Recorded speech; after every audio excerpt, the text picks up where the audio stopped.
Hello and welcome to Wisconsin in Focus, powered by the Center Square. I'm JD Davidson, regional editor for the Center Square.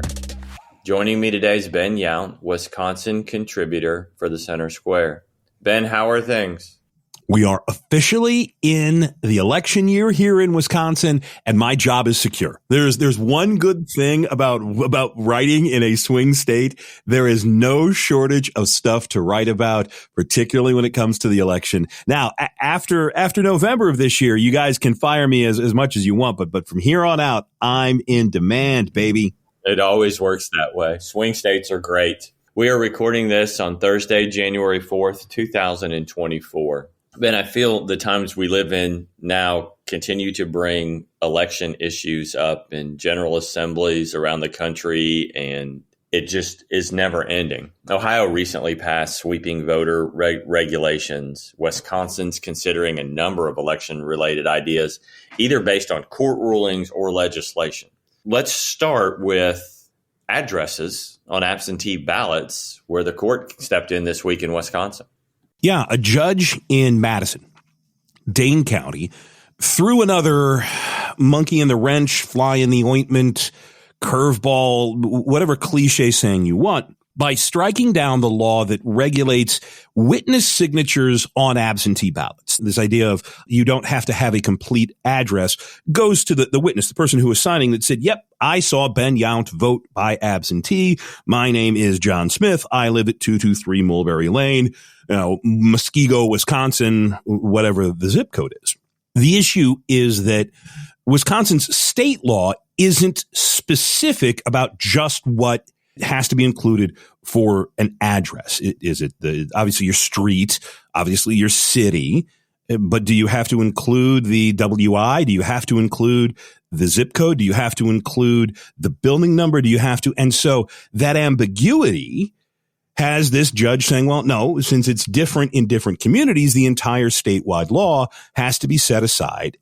But the problem is, the judge didn't say just what now has to be included. So there is some fear that, well, people could vote in Wisconsin by absentee ballot without getting an address for their witness, which opens the door, as Janelle Branchen has said for years, to the opportunity for voter fraud. And remember, you hit it on the head that Wisconsin is one of several states that continues to talk about either changing the law through the courts or changing the law through the legislature, because in this state in particular, the questions that lingered after the 2020 election were never really answered. There was an investigation that went nowhere. More and more people believe, I think it was a new New York Times poll out this week that said the number of people who believe the 2020 election was stolen for Joe Biden has actually shrank, but it's still about a third of people in this country.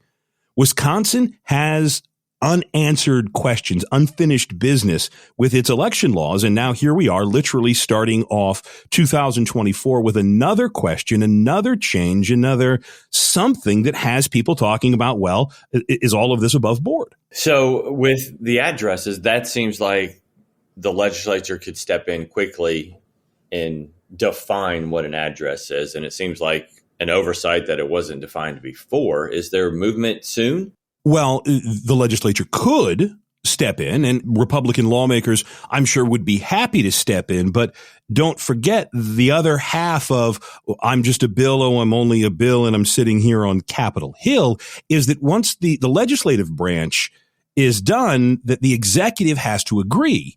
And Tony Evers has been clear since his first day in office that he is not going to sign any new law that he thinks makes it tougher to vote in Wisconsin.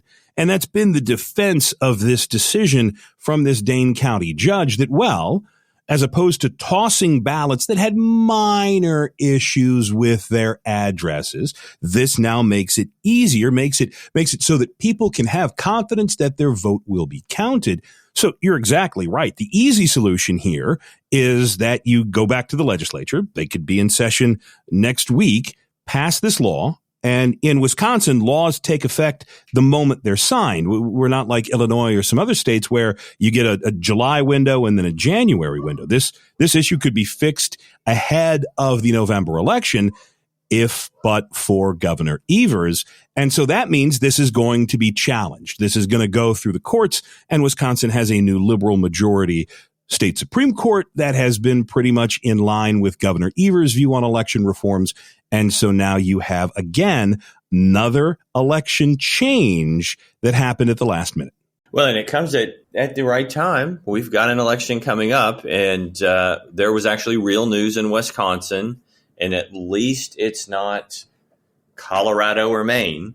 The primary ballots have been set in the presidential races. Tell me who's on them.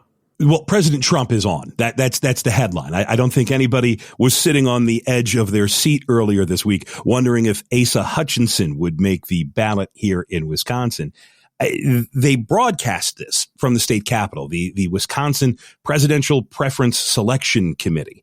And this was one of the most watched hearings because, again, first couple of days after the new year, not a bevy of news. This was going to be it. News crews from across the state were there. Everyone was watching, and it took 6 minutes and 38 seconds. It literally took them as long to read the roll and adopt the motion to begin the meeting as it did to put the names on the ballot. There was zero drama. But this was as largely perfunctory as you can get, and that is the perfect word for it. But who made the ballot?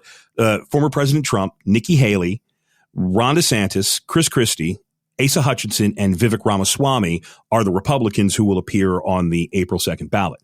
Democrats only nominated Joe Biden. Now, that's not so much a slight to the other candidates as here in Wisconsin, there's been zero presence from anyone else. Marianne Williamson, I don't believe, has set foot in the state, at least not over the past year. So this was largely just, here are the candidates, here are the people who are being talked about as possible presidents of the United States. So let's put them on the ballot and let's let the people decide. That was sort of the theme of the day. Well, we'll be talking about elections for 11 months, I'm sure, but that's all the time we have right now. Listeners can keep up with this story and more at thecentersquare.com. For Ben Yount, I'm J.D. Davidson. Thanks for listening, and please subscribe. Knowledge is power, and you deserve to know what happens in your state government. That's why the Center Square's reporting zeroes in on state authorities publishing stories that show where your money goes and who spends it. The Center Square gives power to the taxpayer by tracking politicians' use of the people's money and demanding transparency from state-run agencies. This is how the Center Square equips you, the American taxpayer, to hold your state government accountable. Sign up now for your state's Center Square newsletter at thecentersquare.com.